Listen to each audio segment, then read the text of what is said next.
Story 1: The Crow's Magic. One day, I was in the cemetery to visit my recently deceased aunt. I loved my aunt dearly as she had raised me and cared for me when I was a little girl.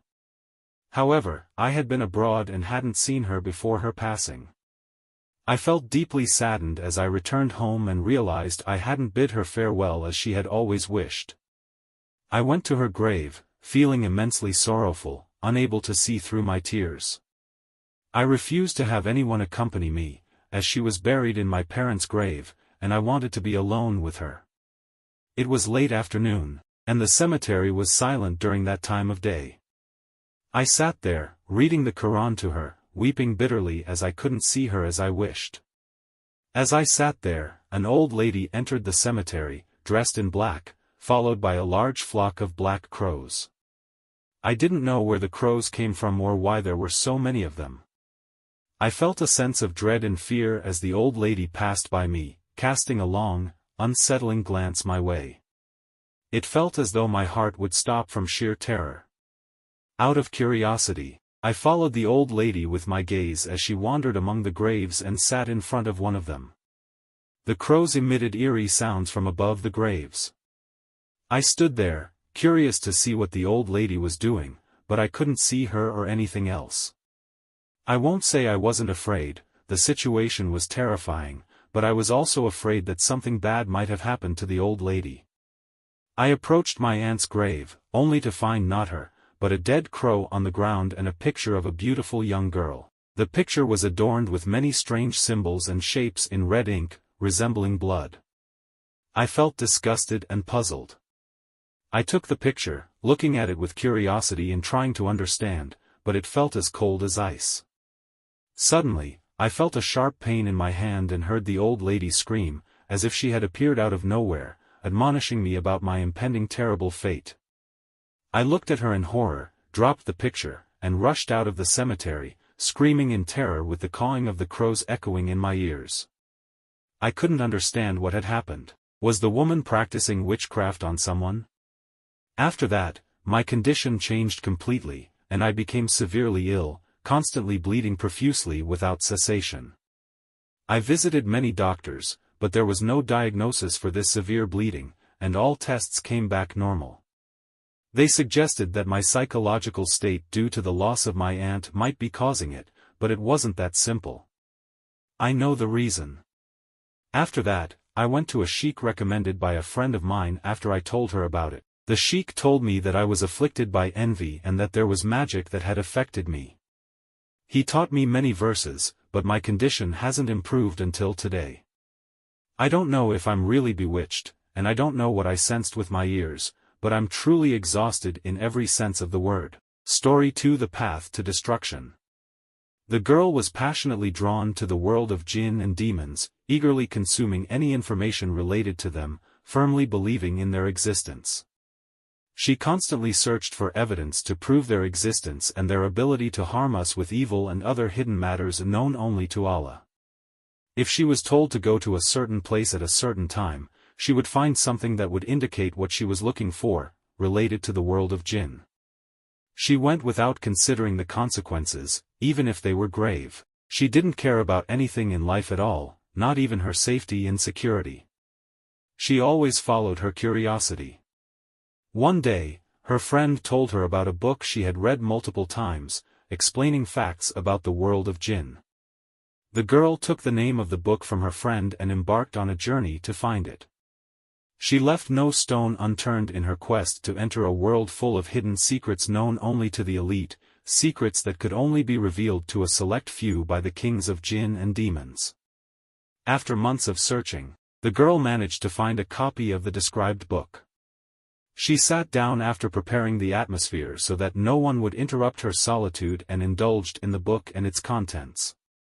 On the first night, she couldn't part with the book until sleep overcame her. As soon as her head fell on the book, she felt a breeze passing by her ear.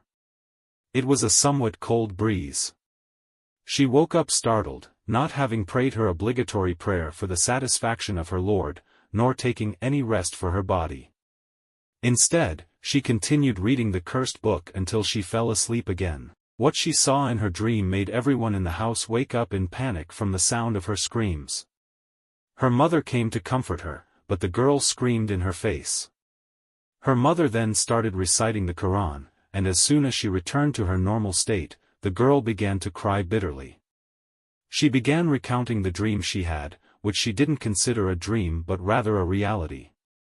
She saw a black dog addressing and threatening her, promising her a miserable life as a consequence of what she had brought into the world with some words she had read from the book she couldn't handle or understand the words in. And since then, she became afraid to sleep, resorting to excessive consumption of stimulants to avoid sleeping, because for her, sleep no longer became a source of rest and tranquility, but rather a source of attracting all evils to her life and actually harming her. Every time she woke up from her sleep, she saw the effects of what she saw in her dreams as real on her body. Her family sought help from everyone they knew and even those they didn't know. Her curiosity was the biggest reason for her sadness. She achieved what she wanted and entered the world of jinn and demons through its widest gates, but all she reaped from her haste was heartache and physical pain. Every day, the girl wilted. Once a blooming rose with fragrant petals, she now seemed disconnected from her beauty, barely eating, drinking, and hardly sleeping. Every time she slept, she felt the bitter approach of death. When her family despaired of helping her through spiritual means, they took her to a mental institution. Most of the time, the girl was asleep under the influence of medications and drugs. Her sleep was considered a golden opportunity for the demon she had summoned from his underworld. He guided her through various ways of death, often sensing her in her last moments as she attempted to end her life herself. The girl continues to suffer, unable to find anyone to guide her to salvation. She prays for death but does not find it, as she considers death the only way to escape from these creatures that do not know the path of mercy. Story 3: The Book of Sorcery. Since my childhood, I have been passionate about reading horror stories and all tales of jinn, superstitions, and myths. I always wanted to explore this mysterious and fascinating world. One day, while traveling with my family to one of the Arab countries, I noticed a book in an antique bookstore dedicated to jinn and sorcery. It was a book of spells for harnessing jinn. I bought it without hesitation and returned home, eagerly awaiting the evening to start reading it. As I delved into the pages, I encountered countless strange and inexplicable things, not knowing where to begin or end. Initially, I scoffed at much of what was written in it, but after several days, a strange phenomenon began to manifest in one of my sisters. She was overcome by fits of crying and screaming, claiming to see a man staring at her with sharp eyes standing at the door of the room. I looked at the door but found nothing. Her screams intensified as she persistently pointed at the door, convinced of the figure's presence. I tried to reassure her that the door was locked and there was no one there. My mother came and started reciting Quranic verses, but to no avail. We endured a very difficult night, and the next day, my sister cried again, claiming to see the phone moving on its own, walking on the ground and shifting from one place to another. We looked, but saw nothing strange. She began crying again, seeking refuge in my mother's embrace, in intense terror.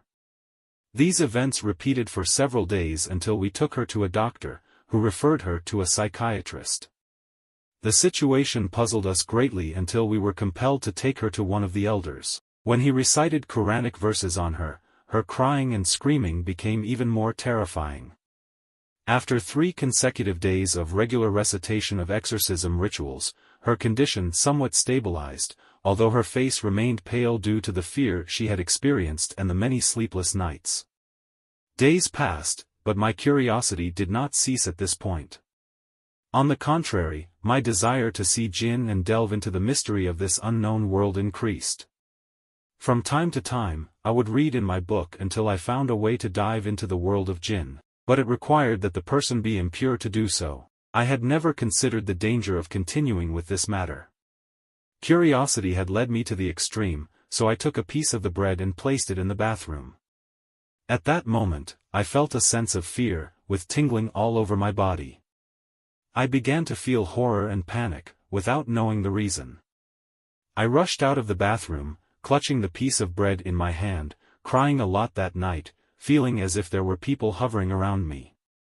I felt intense regret and fear, and this feeling stayed with me for several days. I started having disturbing and strange dreams every night. At night, I would hear the cries of a baby coming from under the stairs, and when I went to the source of the sound, I found nothing, and the sound would disappear, only to start again when I returned to my seat. No one else heard this sound except me.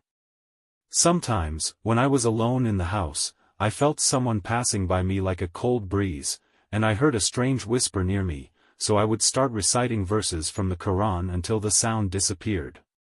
One night, while I was with my family watching TV, we suddenly heard someone trying to open the locked door of the house, moving the doorknob and attempting to push it open. We called out to whoever was trying to open the door, but no one answered, and the person stopped trying and moved away from the door. We all hurried to the bedroom, feeling frightened, until this movement repeated daily. One day, my father told us that there was nothing to fear, perhaps it was because of the wind, but deep down, I knew that my father was just trying to calm us down, and he felt the fear inside him just like us. One night, while I was wandering alone in the backyard of the house, I saw a hand from behind one of the trees, belonging to a person hiding behind it. The hand was visible up to the elbow, smooth and tan, and I couldn't discern whether it belonged to a girl or a man. It had a golden bracelet on the wrist. I stood there in disbelief, screaming for it to come out from behind the tree, and as soon as I spoke, the hand disappeared completely. I went to check, but found no one there, unable to identify the source of this strange hand. I ran inside the house out of fear and panic, and this scene repeated in front of me 2 days later. Another time, I found my brother entering the house heading towards my room, so I called out to him, but he didn't respond. I kept calling out to him as he ignored me, so I entered the room in anger, only to find no one there.